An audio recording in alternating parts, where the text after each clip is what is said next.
Jenga is a complex game requiring a steady hand and nerves of steel. As humans, we combine our senses of sight and touch to master this game. Now, researchers at MIT's M-Cube lab have devised an algorithm to replicate this ability using a robot.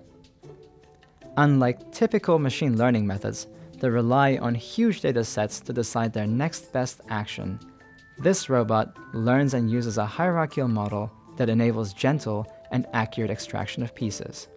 This model allows the robot to estimate the state of a piece, simulate possible moves, and decide on a favorable one. It divides the possible interactions between the robot and the Jenga tower into clusters, each with its own set of physics. The robot efficiently and clearly identifies when a piece feels stuck or free and decides how to extract it using far less data. This approach is a successful example of AI moving into the physical world. The robot learns as it interacts with its environment and captures some of the essential skills that define human manipulation.